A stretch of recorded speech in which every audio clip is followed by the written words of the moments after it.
அன்புக்குரிய அருமை சகோதரர்களே, அல்லாஹ்வுக்கு சுப்ஹானஹு வ தஆலா சூரா அன்ஃபால் 29வது வசனத்தில் யா அய்யுஹல்லதீன ஆமனு இன் தத்தகுல்லாஹ யஜ்அல் லக்கும் ஃபுர்கானா, ஈமான் கொண்டவர்களே, நீங்கள் அல்லாஹ்வை அஞ்சி நடந்தால் அல்லாஹ் உங்களுக்கு நல்லது கெட்டதை பிரித்து அறியக்கூடிய அந்த அறிவை உங்களுக்கு நிச்சயமாக தருவான். வயஃபிர் லக்கும், உங்களுடைய பாவங்களை அல்லாஹ் மன்னிப்பான். வல்லாஹு துல் ஃபضலில் அலீம், நிச்சயமாக அல்லாஹ் மகத்தான அருளுக்கு சொந்தக்காரன் என்பதை அல்லாஹ்வுக்கு சுப்ஹானஹு வ தஆலா சொல்லி காட்டுகிறான். ஆக இறையச்சம் என்பது எப்போதுமே நமக்கு இருக்க வேண்டிய ஒரு விடயம். நாம் எப்போதுமே அல்லாஹ்வை அஞ்சி நடக்கக்கூடியவர்களாக இருக்கும்போது தான், அந்த தக்வா இருக்கும்போது தான் நாம் நேர்வழி எது, அந்த நேர்வழிக்கு முரணானது எது என்பதை பிரித்தறியக்கூடியவர்களாக அல்லாஹ் நமக்கு கற்றுத்தந்து கொண்டே இருப்பான். அல்லாஹ் தஆலா ஆல இம்ரானினுடைய 133வது வசனத்திலேயும் வசாரிஉ இலா மக்ஃபிரத்தின் மிர் ரப்பிக்கும் வ ஜன்னத்தின் அர்துஹா ஸமாவாத்து வல் அர்து உஇத்தத் லில் முத்தகீன், அல்லாஹ்வுடைய மன்னிப்பின் பக்கம், உங்கள் இரட்சகனின் மன்னிப்பின் பக்கமும் சொர்க்கத்தின் பக்கமும் நீங்கள் விரைந்து முன்னேறுங்கள். நிச்சயமாக அந்த சொர்க்கம் என்பது வானம் பூமி அளவுக்கு விசாலமானது, அது இறையச்சம் உள்ளவர்களுக்காக தயாரிக்கப்பட்டுள்ளது என்று அல்லாஹ்வுக்கு சுப்ஹானஹு வ தஆலா சொல்லி காட்டுறான். அதே மாதிரி அல்லாஹ் தஆலா 57வது அத்தியாயம் 16வது வசனத்தில் அலம் யஅனி லில்லதீன ஆமனு அன் தக்ஷஅ குலூபுஹும் லிதிக்ரில்லாஹ், அல்லாஹ்வை பற்றி நினைவு கூறும் போதும், அதே மாதிரி அல்லாஹ் வமா நஸல மினல் ஹக், அல்லாஹ் உண்மையாக இறக்கி வைத்ததை பற்றி நினைவு கூறும் போதும் உள்ளம் நடுங்கி போகக்கூடிய நேரம் இந்த ஈமான் கொண்டவர்களுக்கு இன்னும் வரவில்லையா என்று அல்லாஹ் தஆலா கேட்கின்றான்.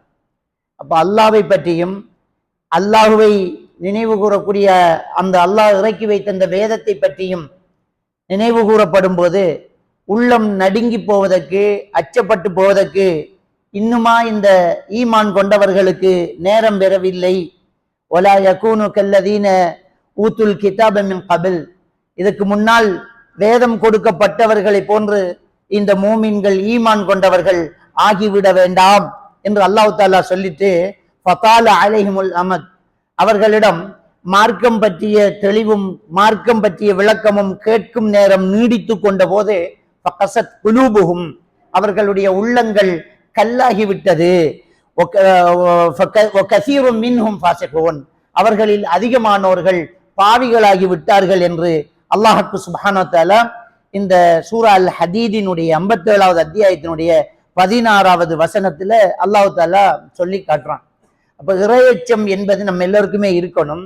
அதே நேரம் அந்த இறையச்சத்தை பற்றி, அல்லாஹ்வை பற்றி, குர்ஆனை பற்றி கேட்கக்கூடிய போது நம்முடைய உள்ளம் நடுங்கி போகக்கூடியவர்களாக நாம் இருக்க வேண்டும். அதான் அந்த இறையச்சம் உள்ளவர்களுக்கான ஒரு அடையாளம். அது மட்டும் இல்லாமல் அல்லாஹ் தஆலா இன்னும் நடுங்கக்கூடிய நேரம் வரலையான்னு கேட்கறதன் மூலம் இன்னொரு விஷயத்தை நமக்கு அழகாக தெளிவுபடுத்துகிறான்.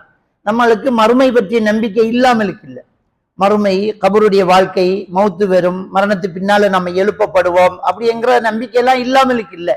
நம்ம எல்லாம் ஈமான் கொண்டுதான் இருக்கிறோம். ஆனா அதை பொருட்படுத்துறோம் இல்லை, அதை பார்த்துக்கலாம்ங்கிற மாதிரி இருக்குது. ஜனாசா வீட்டுக்கு போறோம், நம்மளே குளிப்பாட்டுறோம், மையத்தை கொண்டு வரோம், அடக்கம் செய்யறோம், நோயாளியை பார்க்கிறோம். இதெல்லாம் பார்த்துக்கிட்டு நாமளும் மரணிக்கத்தானே போறோம், நமக்கும் ஒரு நேரம் வருமே, நம்ம தயாராகணுமே என்கிற ஒரு எண்ணம் வருது இல்லை, அந்த அச்சம் வருது இல்லை. பாவம் செஞ்சுட்டு இருக்கிறவங்க அந்த பாவத்துல தொடர்ந்து இருந்துகிட்டே இருக்கிறாங்க, விடக்கூடிய அந்த எண்ணம் வருது இல்லை. நோன்பு வருது, சிகரெட்டை விடுறாங்க, பிறநாளைக்கு இன்னும் அதிகமாக வேண்டி குடிக்கிறாங்க, அதோட நோம்போட முடிஞ்சு போச்சு. அப்ப இப்படி நம்முடைய எண்ணங்கள் இருந்துகிட்டு இருக்குது. சின்ன சின்னதா நினைக்கக்கூடிய பாவங்களை விடுற மாதிரி நம்ம நினைக்கிறது இல்லை. அப்ப பாவங்கள் தொடர்ந்து இருந்துகிட்டே இருக்குது. எவ்வளவு பயானம் கேட்கிறோம், எவ்வளவு ஜும்மாக்களுக்கு வாரம், நேர காலத்தோட வாரம் கேட்டுக்கிட்டே இருக்கிறோம். ஆனாலும் அது மனசுக்குள்ள நமக்கு ஒரு அச்சத்தை கொண்டு வருதுல, உசுப்பணும். ரெண்டு விஷயம் இங்க சொல்லப்படுது. வலா யகூனு கல்லதீன ஊத்துல் கிதாப மின் கபில், உங்களுக்கு முன்னால் வேதம் கொடுக்கப்பட்டவர்களை போல ஆகிராதீங்கிறான் அல்லாஹ். ஏ அஃபதால அலைஹிமுல் அமத் ஃபகஸத் குலூபுஹும், அவர்களிடம் அந்த மார்க்கம் பேசக்கூடிய நேரம் நீடித்த போது உள்ளம் கல்லாகி போனது. அப்ப உள்ளம் கல்லாகி போறதுக்கான ஒரு காரணம் என்னன்னு சொன்னால் மார்க்கத்தை பற்றிய தொடர்பு நம்மகிட்ட இல்லாம போறது. பள்ளிவாசலோட தொடர்பு பயான் நிகழ்ச்சிகள்ல இல்ல, குர்ஆன் ஓதுறது இல்ல, குர்ஆன் தர்ஜுமா பார்க்கறது இல்ல, பயான் ஹதீதுகளை கேட்கறது இல்ல, நபி அவர்களுடைய பொன்மொழிகளை கேட்கறது இல்ல. இப்படி நமக்கு அந்த தொடர்பு இல்லாம போகும்போது மனசு கல்லா போகுது. அதான் நேரத்தோட வேதம் கொடுக்கப்பட்டவர்களுக்கு நடந்துச்சு. அப்படி நடக்க கூடாதுங்கிறத அல்லாஹ் தஆலா இங்க என்ன செய்யறான், எச்சரிக்கை பண்றான். இன்னொரு விஷயம் இங்க சொல்லப்படுது, என்ன நேரம் வரலையாங்கிறான். அப்படியே கேட்டாலும் மனசு நடுங்கிற மாதிரி இல்ல, பயம் வர மாதிரி இல்ல. தயாராகணுமே, நம்மளுக்கு மரணம் வந்துருமே, நாமளும் தயாராகணுமே அப்படிங்கிற ஒரு விஷயம் நமக்கு வர மாட்டேங்குது. அப்ப இந்த விஷயத்துல நம்ம இந்த ரெண்டு விஷயத்துல ரொம்ப கவனமா இருக்கணும். ஒன்று, மார்க்கத்தோடு நம்ம தொடர்பாய் இருக்கணும், அது ரொம்ப முக்கியம். என்ற அந்த தொடர்பு நீங்கும் போது நமக்கு என்ன செய்யுதுன்னு சொன்னா, அப்படியே உள்ளம் நடுங்கி போறது அப்படியே குறைஞ்சு போகுது, அப்படியே மனசு கல்லாகி போகுது. அப்படிங்கிறத நாங்க தெளிவா புரிஞ்சுக்கலாம். மார்க்கத்துல நமக்கு கட்டாயமான ஒரு விஷயம் ஜும்மா கடமை. ஜும்மாவுக்கு நம்ம நேரத்தோட வரணும். எந்த அளவுக்கு வலியுறுத்துறாங்க, ஆசை ஊட்டுறாங்க. அந்த நன்மை அல்லாஹ் தஆலா கொடுக்குறான். நேர காலத்தோட ஜும்மாவுக்கு வந்து ஒரு ஒட்டகத்தை அறுத்து கொடுத்த நன்மை கிடைக்குது. அப்போ ஒட்டகம், மாடு, ஆடு, கோழி, முட்டையெல்லாம் இமாம் மிம்பர்ல ஏறதுக்கு முன்னாடியே முடிச்சு போகுது. அதுக்கு பின்னால அந்த நன்மை கிடையாது, ஜும்மாவுக்கு வந்து பாக்கியம் கிடைக்கும். அப்ப நேரத்தோடய ஜும்மாவுக்கு வரணும், இமாம் பேசுறத கேட்கணும். அப்ப வாரத்தில் ஒரு தடவை கட்டாயமாக அல்லாஹ்வை பத்தி ரசூலை பத்தி கேட்டுத்தான் ஆகணும் என்கிற ஒரு தொடர்பை இஸ்லாம் வைக்குது. அந்த ஈமான் நம்மளோட இருக்கணும் என்றால் அந்த சூழல் நமக்குள்ள இருக்கணும். நபிகள் நாயகம் ஸல்லல்லாஹு அலைஹி வஸல்லம் அவங்க கலிமா சொல்லி இஸ்லாத்தை ஏற்றுக்கொண்டவங்கள்ட்ட எல்லாம் சொல்லி கொடுத்துட்டு அங்கங்க இருந்துகிட்டு நீங்க தொழுதுகிட்டீங்கன்னு சொல்லல, இந்த இடத்துக்கு வாங்கன்றாங்க, மதீனாவுக்குள்ள வாங்க, இந்த சூழலுக்குள்ள வாங்க அப்படிங்கிறாங்க. அப்போ ஒரு மனிதன் வாழக்கூடிய இடம், மார்க்கத்தை பற்றி பேசக்கூடிய இடம், அதை பற்றிய நடைமுறை இருக்கக்கூடிய இடமாக இருக்கணும். அப்பதான் அவருக்கு ஈமான் அதிகரிச்சுக்கிட்டு இருக்கும். அந்த சூழல் ரொம்ப முக்கியமா இருக்குது. பாருங்க, அல்லாஹ்வுடைய தூதர் ஸல்லல்லாஹு அலைஹி வஸல்லம் அவங்க சொல்றாங்க, சபஅத்துன் யுظில்லுஹுமுல்லாஹு ஃபீ லில்லிஹி யௌம லா லில்ல இல்லா லில்லுஹு. அல்லாஹ்வுடைய நிழல் மட்டும் அல்லாத ஒரு எந்த நிழலுமே இல்லாத அந்த மறுமை நாளில 7 சாராருக்கு அல்லாஹ் தஆலா நிழல் கொடுக்குறாங்கிறான். இன்னொரு ஹதீஸ்ல வருது, அரிசி நிழல் அல்லாஹ் கொடுக்குறான் அப்படிங்கிறாங்க. அப்ப அல்லாஹ் மறுமையில வெற்றி கொடுக்கக்கூடிய அந்த 7 சாராரையும் பாத்தீங்கன்னா மார்க்கத்தோட ஒளிவு கொண்டவங்க தான். ஷாபுன் நஷா ஃபீ இபாதத்தில்லாஹ், அல்லாஹ்வோட வணக்கத்துல வளர்ந்த வாலிபன், பள்ளியோடு உள்ளம் தொடர்பு பட்டவன். ஒரு ஆளை காணல, சந்திக்கணும், என்ன பண்றேன்னா பள்ளிக்கு போனா சந்திக்கணும். பள்ளியிலே இருப்பார், அவர் பள்ளியோடு தொடர்பா இருப்பார். 5 நேரம் பள்ளிக்கு வருவார்ல, பள்ளியோடு தொடர்பா இருப்பார். அல்லாஹ்வுக்காக சந்திச்சு அல்லாஹ்வுக்காக பிரிவவர், தனிமையா உட்கார்ந்து அல்லாஹ்வை நினைச்சு கண்கள் கண்ணீரை வடிக்கிறவர். அப்ப எல்லாமே அந்த அல்லாஹ்வோடு மார்க்கத்தோடு தொடர்பு உள்ளவர்கள் அப்படிங்கிற விஷயத்தை நாம அந்த ஹதீஸ்ல பார்த்துக்கிட்டு போகலாம். அப்ப நம்ம எப்பவுமே மார்க்கத்தோடு தொடர்பா இருக்கணும். இதான் நபிகள் நாயகம் ஸல்லல்லாஹு அலைஹி வஸல்லம் சொன்னாங்க, மய்யுரிதுல்லாஹு பிஹி கைரன் யுஃபக்கிஹு ஃபித்தீன்.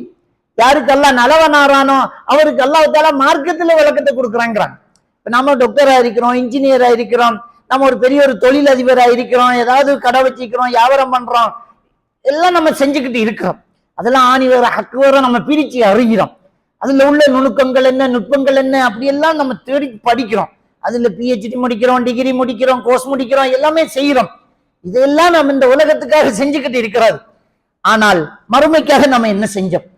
அந்த மறுமைக்காக நம்ம மார்க்கத்தை விளங்குறதுக்கு என்ன முயற்சி செஞ்சோம்? தெளிவில்ல.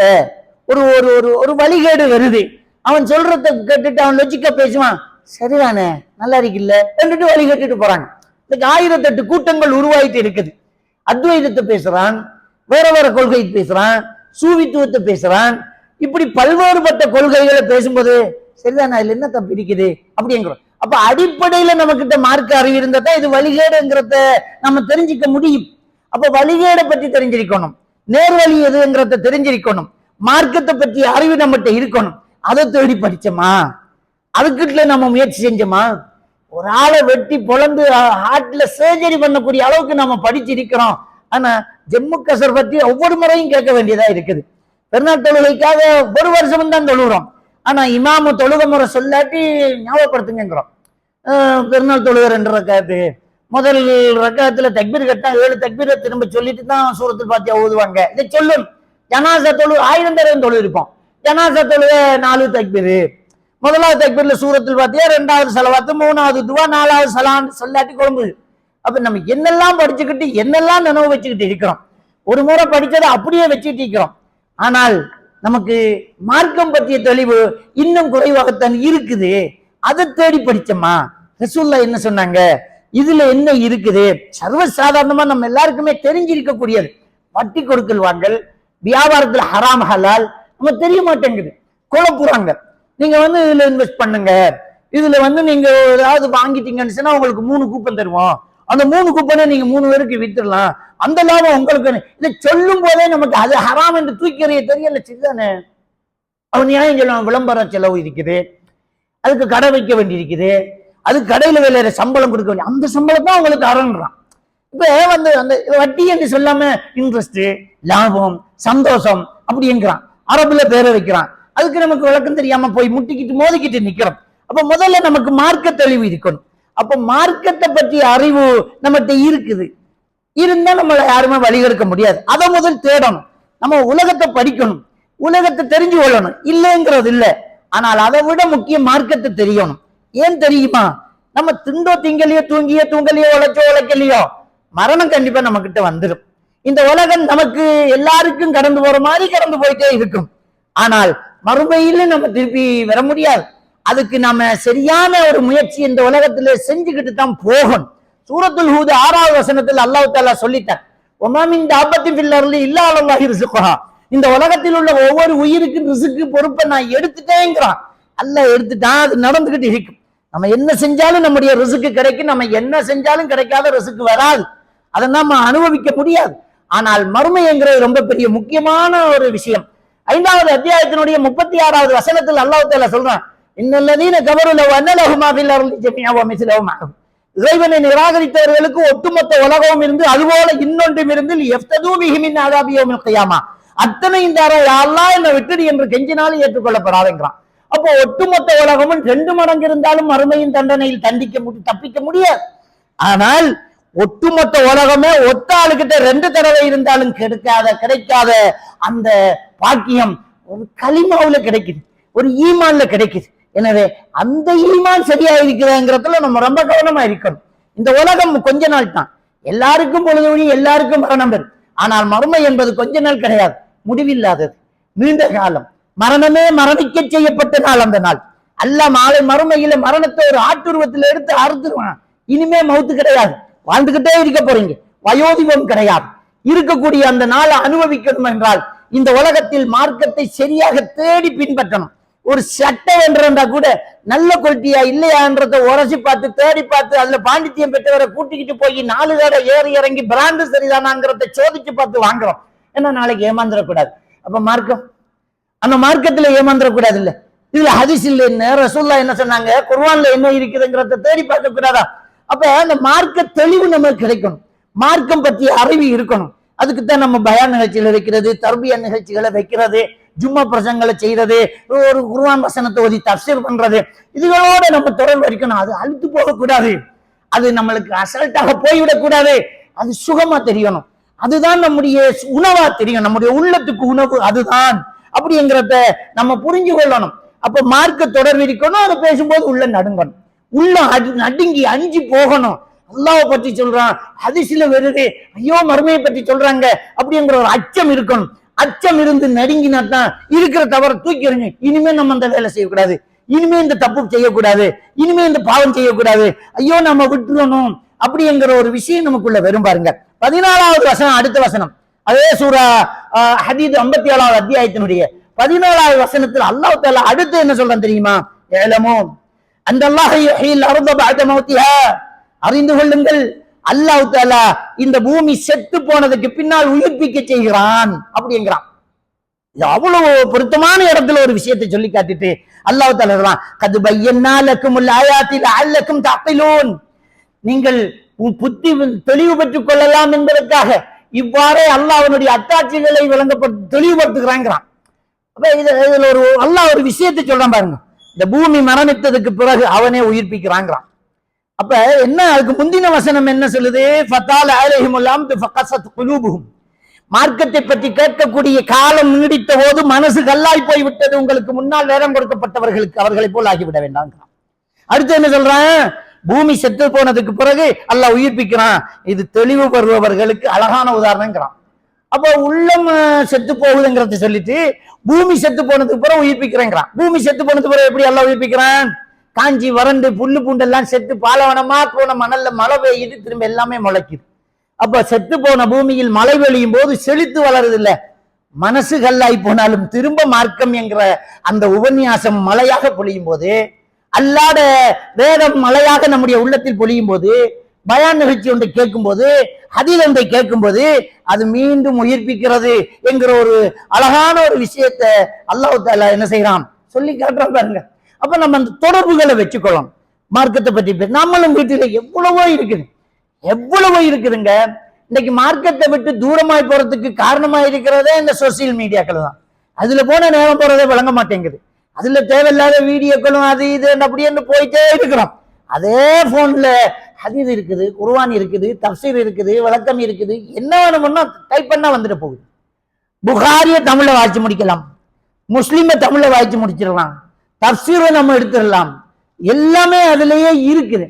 அப்ப அந்த மார்க்க தொடர்பு இருக்கும் போது அந்த மீண்டும் அந்த உள்ளம் உயிர்ப்பிக்கிறது அப்படிங்கிறத அழகா அல்லாஹ் தஆலா இந்த வசனத்துல சொல்லி காட்டிட்டு அதுக்கு அடுத்த வசனத்துல சொல்றான், இன்னல் முஸத்திகீன வல் முஸத்திகாத், நிச்சயமாக தர்மங்கள் தான தர்மங்கள் செய்யக்கூடிய ஆண்களும் பெண்களும், நிச்சயமாக தான தர்மங்கள் செய்யக்கூடிய ஆண்களும் பெண்களும், வஅக்ரதுல்லாஹ் கர்பன் ஹஸனா, அவர்களுக்கு அல்லாஹ் தஆலா அந்த கடனை பல மடங்காக திருப்பி கொடுக்கிறார் அப்படிங்கிறான். அல்லாஹ்வுக்காக அழகிய கடன் கொடுக்கக்கூடியவர்களுக்கு யுதாஃபு லஹும், அந்த கடன் அல்லாஹ் பல மடங்காக திருப்பி கொடுக்கிறான். அப்ப தான தர்மத்தை சொல்லிட்டு அல்லாஹ் தான தர்மம் செய்யக்கூடியவர்கள் அக்ரதுல்லாஹ் கர்பன் ஹஸனா, அல்லாஹ்வுக்கு அழகிய கடன் கொடுக்கிறார்கள்ங்கிறான். கடனை நாம அல்லாஹ்வுக்கு கொடுக்கல, பள்ளிக்கு தான் கட்டுறதுக்கு காசை கொடுக்கிறோம், ஒரு ஏழைக்கு சாப்பிடுறதுக்கு நம்ம காசை கொடுக்கிறோம். ஆனா அல்லாஹ் என்ன சொல்ல தெரியுமா, நீங்க தான தர்மம் செய்தீர்களா அல்லாஹ்வுக்கு கடன் கொடுக்குறீங்க. கடன்ங்கிறது என்ன, கொடுத்து அது திருப்பி கிடைக்கும்ன்றா அதான் கடன். அல்லாஹ் என்ன சொல்றான், நீ அங்க கொடு நான் அதை திருப்பி தந்துடுறேங்கிறான். அப்ப அல்லாஹ் என்ன சொல்றான், நீங்க செய்யக்கூடிய தான தர்மம் உங்களுக்கு வேணும்னா தான தர்மமா இருக்கலாம், நான் அதை கடனா எடுத்துக்கிறேங்கிறான். அல்லாஹ் வாக்கு மூடுவானா, சாதாரணமான கடனை பல மடங்கா திருப்பி தர கடங்கிறான், நான் தாரம் கொடுங்கிறான். அப்ப கடனை கொடுக்குறங்க தர்மம் என்கிறது அல்லாஹ் கொடுக்கிற கடன், நாம கொடுத்துட்டோம்னா அல்லாஹ் கொடுக்கிற கடன். இது இந்த ஈமான புதுப்பிக்கிறதோட ஈமான பலப்படுத்துறதோட அந்த மனசு அந்த உள்ளத்துல மழை வெளியிற மாதிரி அந்த கல்லா போன மனசு திரும்ப செழித்து உயிர் பெறத போல அடுத்ததும் என்ன சொல்றான்னு சொன்னா, அந்த உள்ளம் உயிர் பெறதுக்கு ஈமான் வலுப்படுறதுக்கு தர்மம் செய்யுங்கிறான். ஏன்னா நபிகள் நாயகம் ஸல்லல்லாஹு அலைஹி வஸல்லம் சொல்றாங்க, அஸ்ஸதகா ஜுன்னத்துன்னுங்கிறான், தர்மம் என்பது ஒரு கேடயம் அப்படிங்கிறாங்க. அது சதக புர்ஹானுங்கிறாங்க, தர்மம் என்பது ஈமான் இருக்கிறதுக்கான ஆதாரம் அப்படிங்கிறாங்க. ஈமான் இருக்கிறதுக்கு ஆதாரம் என்ன, தர்மம் என்கிறாங்க. ஏன் தெரியுமா, இயல்பாகவே மனிதன் பொருளாதாரத்தை விட்டு கொடுக்க மாட்டான், பொருளாதாரத்தை விட்டு கொடுக்க மாட்டான், சும்மா தேவையில்லாம அவனுக்கு பொருளை விட்டு கொடுக்க மாட்டான், கதவை திறந்து போட மாட்டான், அதுல ரொம்ப கவனமா இருப்பான். ரொம்ப பணம் யாரும் எடுத்துடக்கூடாது, எல்லாத்துக்கும் சிசிடிவி கேமரா போட்டுருவான், லட்சக்கணக்கில் பள்ளியை கொடுப்பான். வியாபாரம் என்று வரும்போது ₹1 ஒரு மணித்தாலும் சண்டை பிடிப்பான், முடியாது. நாங்க 2000 பீஸ் எடுக்கிறோம், ₹1 குறைங்க, முடியாது. நீங்க வேற இடத்தையெல்லாம் எடுத்துக்கோங்க, அதுல ரொம்ப கவனமா இருப்பான். ₹1 ஒரு மணித்தாலும் சண்டை அடிப்பான், ஒரே நிமிஷத்துல ₹1,00,000 செக்க கொடுத்துட்டு போவான். அதாவது பொருளாதாரத்துல ரொம்ப கவனமா இருக்கிறவன் அதை தூக்கி கொடுக்கறான்னா ஒரே ஒரு காரணம் தான், அல்லாஹ் எனக்கு இதை திருப்பி தருவான்ற ஒரு காரணம் தான். அப்ப தர்மம் என்பது ஈமான் இருக்கிறது என்கிறதுக்கான ஆதாரம் அதான். சும்மா ஒரு மனுஷன் சும்மா போட்டு போக மாட்டான், கிடைக்காது என்று தெரிஞ்சு தூக்கி போட மாட்டானே, கிடைக்கும் தானே தூக்கி போடுவான். தர்மம் செய்யறான் ஒரே நிமிஷத்துல என்றால் ஈமான் இருக்குதுன்னு அர்த்தம். தூக்கி கொடுக்கிறான், அல்லாஹ் தருவான் நம்பிக்கை. ஈமான் இருக்கிறதுக்கான ஆதாரம் தர்மமாகும் அப்படிங்கிறாங்க. அப்ப அந்த ஈமான் வலுப்படுறதுக்கு மார்க்க தொடர்பு இருக்கிறதோட தர்மம் இருக்க வேண்டும் அப்படிங்கிறான்ல. அந்த தர்மத்தில் என்ன சொல்றான், அவர்களுக்கு அதை திருப்பி கொடுக்கிறான். உலகும் அஜ்ருன் கரீம், அவர்களுக்கு சங்கையான கூலி இருக்கிறது அப்படிங்கிறதையும் அல்லாஹ் தஆலா என்ன செய்யறான் சொல்லி காட்டுறான். அன்புக்குரியவர்களே, அப்ப அந்த ஈமான் அதிகமாக வேண்டும் என்றால் நம்ம மார்க்க தொடர்புகளோடு இருக்க வேண்டும் அப்படிங்கிறது இங்க முக்கியமான ஒரு விடயமா இருக்கிறது. அல்லாஹ்வை பற்றி பேசும்போது அச்சம் நமக்கு இருக்க வேண்டுமா இல்லையா? ஒரு முறை நபிகள் நாயகம் ஸல்லல்லாஹு அலைஹி வஸல்லம் அவர்களிடத்துல தொழுகைக்கு பிறகு அவரோட பேசுற வளமையா பேசுற ஒரு நபி தோழரை காணல. அவரை பத்தி நபிகள் நாயகம் ஸல்லல்லாஹு அலைஹி வஸல்லம் அவங்க விசாரிக்கிறாங்க. ஏன்னா ரசூலுல்லாஹி ஸல்லல்லாஹு அலைஹி வஸல்லம் அவர்கள் இந்த மக்கள் மேல ரொம்ப இரக்கம் உள்ளவர்களாக என்ன செய்யறாங்க, பெருமானார் ஸல்லல்லாஹு அலைஹி வஸல்லம் அவங்க இருக்கிறாங்க. சூரத்து தௌபாவில 128வது வசனத்துல அல்லாஹ் தஆலா சொல்லி காட்டுறான், லக்கத் ஜாஅக்கும் ரசூலும் மின் அன்ஃபுசிக்கும், உங்களிலிருந்தே உங்களுக்கு ஒரு தூதர் வந்திருக்கிறார். அஸீஸுன் அலைஹி மா அனித்தும், நீங்க சிரமப்படுறது அவருக்கு ரொம்ப கஷ்டமா இருக்கும். ஹரீசுன் அலைக்கும், அவர் உங்கள் மேல நல்லது நடக்கணும்னு பிரயாசப்பட்டு உங்களுக்கு எல்லாம் நல்லது நடக்கணும்னு அவர் தேடிக்கிட்டே இருக்கிறார். பில் முஃமினீன ரவுஃபுர் ரஹீம், மூமின்கள் மேல ரொம்ப கருணை இரக்கம் உள்ளவராக அவர் நபி இருக்கிறார் அப்படிங்கிறான் அல்லாஹ். அப்போ சஹாபாக்கள் மேல ரொம்ப இரக்கம் உள்ளவர், யாருக்கும் அநீதி நடந்துடக்கூடாது, எல்லாருக்கும் நல்லது நடக்கணும், இந்த மக்களுக்கு ஏதாவது கஷ்டம் வர்றது அவருக்கு ரொம்ப பாரமா இருக்கும். இது அல்லாஹ் தஆலா சூரத்து தௌபாவினுடைய 128வது வசனத்துல சொல்லி காட்டுறான். அந்த நபிகள் நாயகம் ஸல்லல்லாஹு அலைஹி வஸல்லம் அவங்க பார்க்கறாங்க, என்ன நபி தோழர் வளமையா நம்மகிட்ட பேசினவரை காணலையே, எங்க அவர் என்று விசாரிக்கிறாங்க. சஹாபாக்கள் அவரை தேடி போறாங்க. அவர் வீட்டுல இருக்கிறார். இன்னும் பள்ளிக்கு வரலையா? நபி உங்களை தேறாரு. அவர் சொன்னார், பள்ளிக்கு வந்தேன், பின்னால நின்று தொழுவிட்டு வீட்டுக்கு ஓடி வந்துட்டேன். ஏன் அப்படின்னு கேட்கணும்.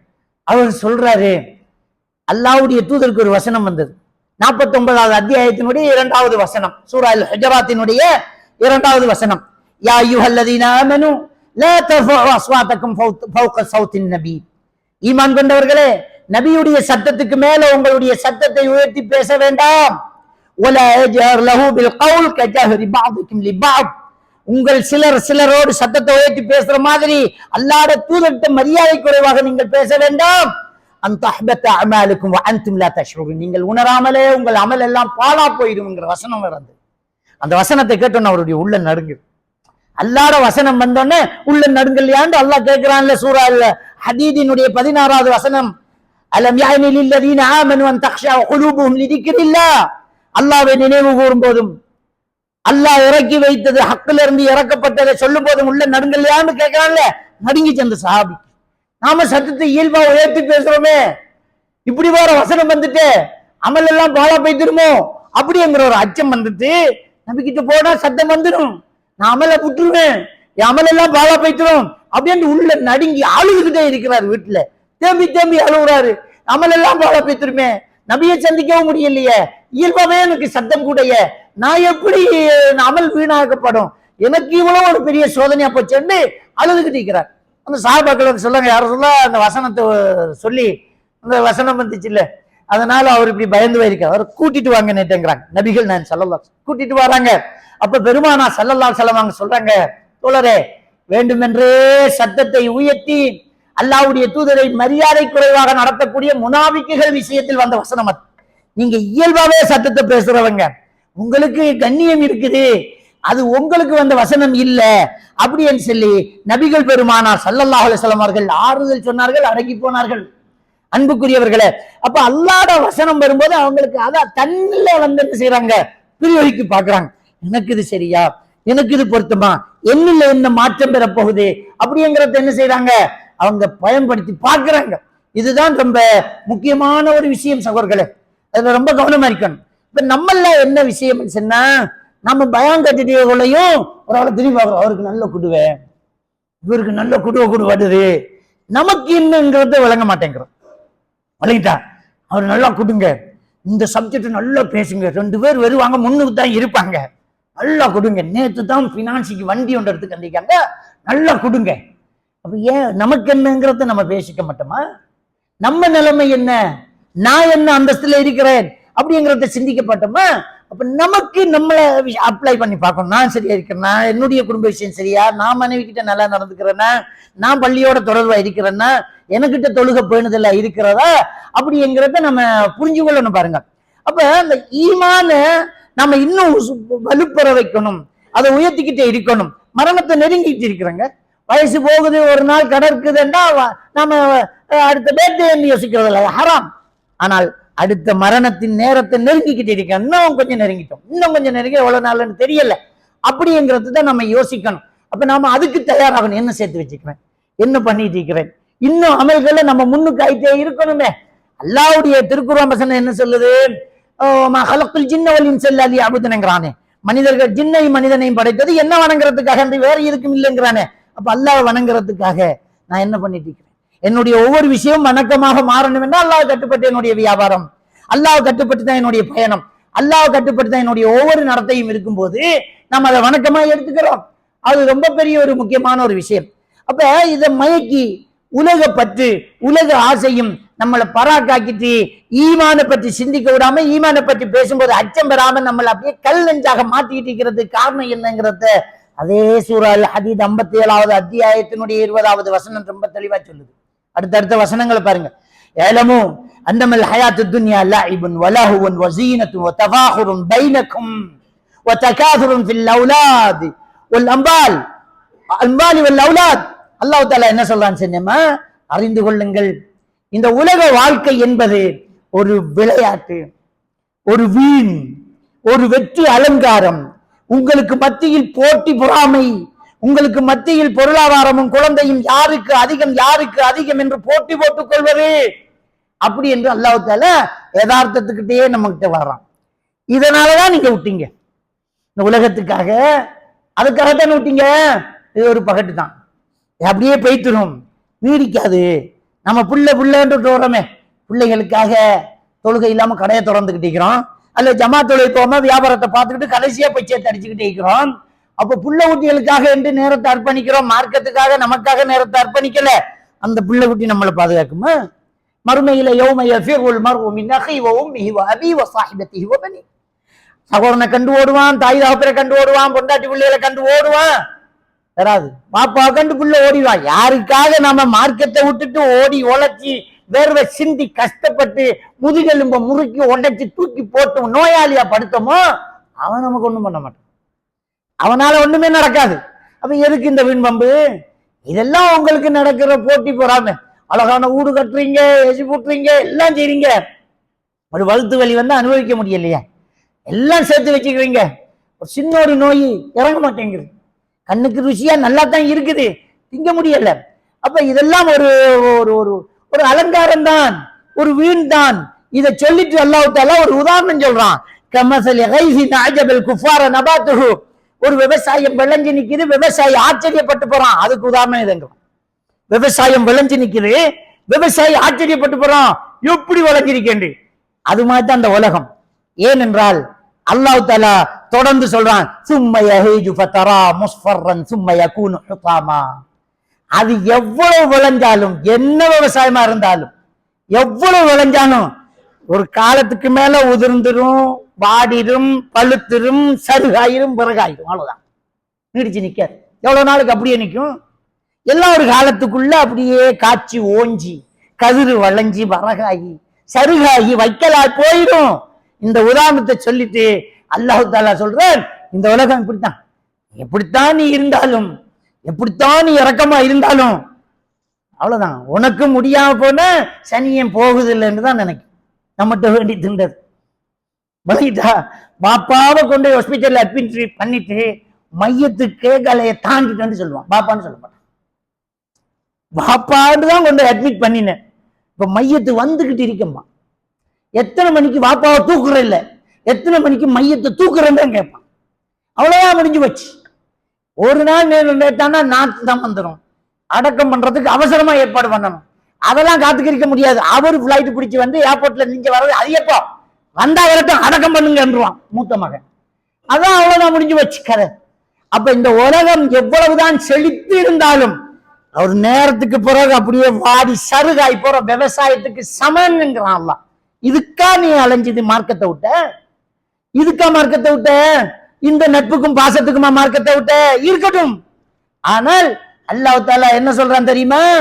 உன்னுடைய சொத்து சுகம் பிள்ளை குட்டிகள் எல்லாம் அல்லாஹ்வை நினைவு கூறுவதை விட்டும் உன்னை பராக்காக்கி விட வேண்டாம் அப்படி என்று அல்லாஹ் தஆலா சொல்லி காட்டுறான். முடிஞ்சு வச்சுக்காரு.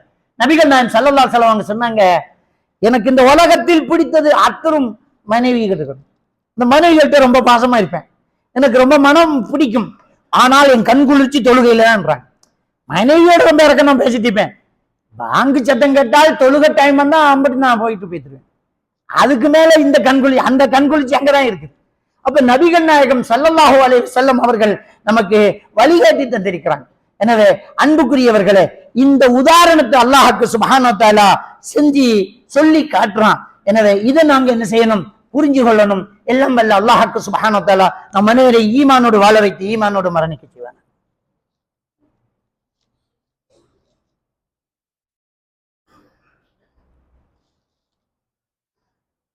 அல்ஹம்துலில்லாஹ் நஹ்மதுஹு வ நஸ்தஈனுஹு வ நஸ்தக்ஃபிருஹு ونعوذ بالله من شرور أنفسنا ومن سيئات أعمالنا من يهده الله فلا مضل له ومن يضلله فلا هادي له وأشهد أن لا إله إلا الله وحده لا شريك له وأشهد أن محمدا عبده ورسوله. அன்புக்குரியவர்களே, 57வது அத்தியாயம் சூரா அல் ஹதீதினுடைய 20வது வசனம் வரைக்கும் பார்த்தோம். 21வது வசனம் இன்னும் அழகான ஒரு தெளிவான விளக்கத்தை சொல்லுது. சாபிகு இலா மக்ஃபிரத்தின் மின் ரப்பிக்கும் வ ஜன்னத்தின் அர்லுஹா கஅர்தி ஸமாஇ வல் அர்த் உஇத்தத் லில்லதீன ஆமனு பில்லாஹி வ ரசூலிஹி. அல்லாஹ் தஆலா என்ன சொல்றான்னு சொன்னால், அல்லாஹ்வுடைய உங்களுடைய இரட்சகனுடைய மன்னிப்பின் பக்கம் நீங்கள் முந்திக் கொள்ளுங்கள் என்கிறான். அல்லாஹ்வுடைய மன்னிப்பின் பக்கம் நீங்க முந்திக் கொள்ளுங்க அப்படிங்கிறான். முந்துங்க, நாளைக்கு வந்து காத்துக்கிறிக்காதீங்க, இப்பவே முந்துங்க. அப்ப அல்லாஹ்வுடைய மன்னிப்பின் பக்கம் முந்துங்கண்டா என்ன? எதையெல்லாம் செஞ்சா அல்லாஹ் மன்னிப்பானோ அதை செய்யுங்க. எதையெல்லாம் செஞ்சா அல்லாஹ் மன்னிப்பான் அது அல்லாஹ் தஆலா ஆல இம்ரானினுடைய 135வது வசனத்துல சொல்லும்போது, வல்லதீன இதா ஃபஅலு ஃபாஹிஷத்தன் அவ் ஸலமு அன்ஃபுஸஹும் தக்கருல்லாஹ்ங்கறான். மானக்கேடான விடயத்தையோ பாவமான காரியத்தையோ செய்து கொண்டால் அல்லாஹ்வை நினைச்சு அஞ்சிக்குவாங்க. வஸ்தக்பரு லிதுனூபிஹிம், அவர்களுடைய பாவத்துக்காக மன்னிப்பு தேடிக் கொள்வார்கள். வமை யக்ஃபிரு ذுனூப இல்லல்லாஹ், அல்லாஹ்வை தவிர வேறு யார் இருக்கான் பாவத்தை மன்னிக்க? வலம் யுஸிரு அலா மா ஃபஅலு வஹும் யஅலமுன், அவர்கள் பாவத்தை தெரிந்து கொண்டே திரும்ப திரும்ப செய்ய மாட்டார்கள் என்கிறான் அல்லாஹ். அப்ப அல்லாஹ்வின் மன்னிப்பின் பக்கம் விரைந்து கொள்ளுங்கள் என்றால் உணரணும், தப்பு பயப்படணும், அல்லாஹ் தௌபா செய்யணும், திரும்ப செய்யாம இருக்கணும். அப்ப இதுதான் அந்த பாவத்தின் அல்லாஹ்வுடைய மன்னிப்பின் பக்கம் விரைந்து முன்னேறுங்க அப்படிங்கிறதுக்கான விளக்கமாக இருக்குது. அதே சூரா ஆல இம்ரானினுடைய 133வது வசனம் இதே மாதிரி சொல்லுது. இதுல சாபிகு இலா மக்ஃபிரத்தின் மின் ரப்பிக்கும் வ ஜன்னத்தின், அதுல வஸாரிஉ இலா மக்ஃபிரத்தின் மின் ரப்பிக்கும் வ ஜன்னத்தின், அதுல விரையுங்க, இதுல முந்துங்க, அவ்வளவுதான். அல்லாஹ்வுடைய மன்னிப்பின் பக்கம் விரையுங்க இந்த வசனம், அல்லாஹ்வின் மன்னிப்பின் பக்கம் முந்துங்க இந்த சூரா 57வது அத்தியாயம் சூரா ஹதீத் 3வது அத்தியாயம் 133வது வசனம் விரையுங்க, இதுல முந்துங்க. ரெண்டும் ஒரு விஷயத்தான் சொல்லி காட்டிட்டு மன்னிப்பின் பக்கம் விரைகிறா என்னங்கிறத அந்த வசனத்தில் அல்லாஹ் தஆலா சொல்லி காட்டுறான். அப்ப நம்மளே நம்ம பரிசோதனை செய்யும், நம்ம என்ன தவறு செஞ்சுட்டு இருக்கிறோம், அந்த தவறெல்லாம் விட்டுறோம், வேணாம் அந்த தப்பை விட்டுறோம், நம்ம மார்க்கத்தோடு தொடர்பா இருக்கணும். ஒரு நாளைக்கு ஒரு ஹதீஸை வாசிப்போம், ஒரு வசனத்தை நம்ம மீட்போம். இருக்கிற அமல்கள் இன்னும் குறைஞ்சிக்கிட்டு போகக்கூடாது, கூட்டிட்டு போகணும். கொஞ்சம் முன்பின் சுன்னத்தை தொழுவோம், தஹஜ்ஜத்தை தொழுவோம், திக்ருகளை செய்வோம், தஸ்பீஹ் செய்வோம், குர்ஆனை கொஞ்சம் ஓதுவோம், வீட்டுல குர்ஆனை ஓதுவோம், நம்ம இன்னும் கொஞ்சம் நெருங்குவோம். அப்படிங்கிற ஒரு விஷயத்துல நம்ம கவனமா இருக்கணும். அடுத்தது என்ன? ஜன்னத்தின், சொர்க்கத்தின் பக்கம் முந்து அப்படிங்கிறான். எது செஞ்சா சொர்க்கம் கிடைக்குமோ அதை செய்யு. அப்ப அமல்களை கொஞ்சம் அதிகமா பண்ணு, இன்னும் கொஞ்சம் அமல்களை அதிகமா பண்ணு, தர்மம் செய்வோம், சொர்க்கம் கிடைக்கும். தொழுகையில் இன்னும் பேணுதலா இருப்போம், பர்ல தொழுகையில கொஞ்சம் பேணுதலா இருப்போம், சொர்க்கம் கிடைக்கும். அப்ப இன்னும் கொஞ்சம் அமல்களை நாம முந்திக்கிட்டே இருக்கணும் அப்படிங்கிற விஷயத்த அல்லாஹ் தஆலா சொல்லிட்டு தொடர்ந்து சொல்றான். அல்லாஹ் கஅர்தி ஸமாஇ வல் அர்த், அந்த சொர்க்கத்துல நீ முந்திக்கிறதுக்கு தாமதிக்காத. ஏன் தெரியுமா? அந்த சொர்க்கத்தினுடைய விசாலம் தெரியுமா, அவ்வளவு பிரம்மாண்டமான தெரியுமா, வானங்கள் பூமி போன்றது, அது வானங்கள் பூமி போன்றது, அவ்வளவு விசாலமானது. சொல்லிட்டு அல்லாஹ் தஆலா சொல்றான், உஇதத் லில்லதீன ஆமனு பில்லாஹி வ ரசூலிஹி, அல்லாஹ்வையும் அல்லாஹ்வுடைய தூதரையும் ஈமான் கொண்டவர்களுக்காகவே தயாரிக்கப்பட்டிருக்கிற சொர்க்கம். எதுக்கு தயங்குற, எதுக்கு தயங்குற, செஞ்சுக்கிட்ட இரு அப்படிங்கிறத அல்லாஹ் தஆலா சொல்லிட்டு சொல்றார். ذَلِكَ فَضْلُ اللَّهِ يُؤْتِيهِ مَن يَشَاءُ, அது அல்லாஹ்வுடைய அருள், அல்லாஹ் நாடியவர்களுக்கு அதை கொடுக்க இருக்கிறார். அப்ப அல்லாஹ்வுடைய நாட்டம் பெறக்கூடியவர்களாக நாம இருக்கணுமே, நாம இருக்கோம், அல்லாஹ்வை நெருங்கணுமே. அப்ப நெருங்கக்கூடியவர்களாக நாங்க இருக்க வேண்டும் என்கிறத இந்த சூரா அல் ஹதீதினுடைய 21வது வசனம் நமக்கு சொல்லி தருது. அன்புக்குரியவர்களே, இந்த காலகட்டம் ஈமானை விட்டு நம்மளை தூரமாக்கி மார்க்கத்தை விட்டு நம்மளை தள்ளுபடி செய்யக்கூடிய எல்லா வசதி வாய்ப்புகளையும் தான் நமக்கு வச்சிருக்குது. விளம்பரங்கள் எல்லாமே நம்மளை மார்க்கத்தை விட்டு தூரமாகுது, நேரங்கள் எல்லாம் குறைஞ்சு போகுது. அப்ப நம்ம வேற ஒரு பராக்குல போயிட்டு இருக்கிறோம், நினைச்சு கூட பார்க்க முடியாத அளவுக்கு மார்க்கத்தை விட்டு தூரமாகிறோம். அதை உடைச்சு கொள்ளணும். நமக்கு மார்க்கம் தான் முக்கியம், மற்றதான் பிறகு மார்க்கம் தான் முக்கியம், அதுக்கு பிறகுதான் மற்றது. ஈமான், அல்லாஹ், ரசூல், இஸ்லாம், அதுக்கு பிறகுதாங்க மற்றது. அதை பிறகு நம்ம பார்த்துக்கலாம். முதல் ஈமான் கரெக்டா இருக்குதா, இஸ்லாம் கரெக்டா இருக்குதா அப்படிங்கிறத நம்ம பார்க்கணும். கல்யாணம் பண்ணும்போது கூட நம்ம என்ன பார்க்கிறோம், என்ன சம்பாதம், என்ன தொழில், என்ன செய்யறாரு, அதான் பார்க்கிறோம். ஈமானிக்கா இஸ்லாமிக்கா தொழுகிறாராங்கிறது பார்க்க மாட்டேங்கிறோம். அப்ப தின்ன கொடுக்குறாராங்கிறத பார்க்கிறோமே, சொர்க்கத்தை கூட்டி போறாங்கிறத பார்க்க மாட்டேங்கிறோம். நம்முடைய பேர பிள்ளைகளுக்கு நல்ல வாப்பாவாங்கிறத யோசிக்க மாட்டேங்கிறோம். நம்முடைய பேர பிள்ளைகளுக்கு நல்ல வாப்பாவா இருப்பாரா? ஏன்னா அந்த பிள்ளைகளுக்கு மார்க்கத்தை சொல்லி கொடுத்து சொர்க்கம் கூட்டிட்டு போற மருமகனும் மருமகளும் தேவை. நம்ம ஒவ்வொருத்தரும் தனக்கு மனைவியை தேடும்போது எனக்கு மட்டுமா கணவன், எனக்கு மட்டுமா மனைவி அப்படின்னு யோசிக்க கூடாதுங்க. பிள்ளைகளுக்கு நல்ல தாய், பிள்ளைகளுக்கு நல்ல தகப்பன். ஒரு இமாம் மரணப்படுக்கையில் இருக்கும்போது பிள்ளைகளிடம் சொன்னார், உங்களுக்கு நல்ல விஷயத்தை நான் இப்பவும் சொல்லி தந்திக்கிறேன், நீங்க பிறக்கிறதுக்கு முன்னையும் உங்களுக்கு நல்லது பண்ணிட்டேன்றார். நீங்க பிறந்ததுக்கு பிறகு உங்களுக்கு மார்க்கத்தை சொல்லி தந்திக்க, சொத்துக்களை சேர்த்து தந்திக்க, நீங்க பிறக்கிறதுக்கு முன்னாடியும் உங்களுக்கு நல்லது பண்ணிட்டேன்றார். பிள்ளைகள் கேட்குது, என்ன பாப்பா, நாங்க பிறந்தது பிறகு எங்களுக்கு என்னமோ செஞ்சீங்க, மார்க்கத்தை சொல்லி தந்தீங்க, சொத்தை சொல்லி தந்தீங்க, நாங்க பிறக்கிறதுக்கு முன்னுக்கு நீங்க என்ன நல்லது பண்ணீங்க? உங்களுக்கு நல்ல தாயை தேடி தந்திக்கிறேன்றார். உங்களுக்கு நல்ல தாயை தேடி தந்திக்கிறேனே அப்படிங்கிறது தான் முக்கியம். நம்ம வாப்பா நல்ல உமாவா கல்யாணம் பண்ணதுனால நம்மகிட்ட மார்க்கம் இருக்குது. அப்ப அந்த விஷயம் ரொம்ப கவனமா இருக்கணும். மார்க்க விஷயத்துல ரொம்ப கவனமா இருக்கணும். எல்லாமே போகுமே, எல்லாருமே கடந்து போவோம், ஆனால் அந்த விஷயத்துல ரொம்ப கவனமாக இருக்க வேண்டும். எனவே நம்ம ஒரு விஷயத்துல ரொம்ப தக்வாவின் பக்கம் நம்ம எப்பவுமே விரைந்து இறையச்சத்தின் பக்கம் நம்ம முன்னேறிக்கிட்டே இருக்கணும். படிப்படியாக நாம அல்லாஹ்வை நெருங்கக்கூடியவர்களா தான் இருக்கணும். இருக்க இருக்க நம்ம கிட்ட பாவங்கள் கூட்டிட்டு போக கூடாது. இருக்க இருக்க நம்ம இடத்தில் பாவ பிராயச்சித்தம் தான் நம்ம கிட்ட கூட்டிட்டு போகும். இதை கைவிட்டோம், அதை விட்டுட்டோம், இதை செய்யல, அந்த பாவத்தை செய்யல, அதை விட்டுட்டோம், இந்த அமல்ல கூடிட்டு இந்த அமல்ல செஞ்சுட்டு இருக்கிறோம், இப்படியெல்லாம் நான் முன்னேறிக்கிறோங்கிறது மட்டும்தான் நம்மகிட்ட இருக்கணும். அதுதான் நம்முடைய மறுமை வாழ்க்கைக்கு பிரயோஜனமாக இருக்கும். எல்லாம் வல்ல அல்லாஹ் சுப்ஹானஹு வ தஆலா நம் அனைவரையும் ஈமானோடு வாழ வைத்து ஈமானோடு மரணிக்க செய்வானாக. வாஹிரு தஅவானா அல்ஹம்துலில்லாஹி ரப்பில் ஆலமீன்.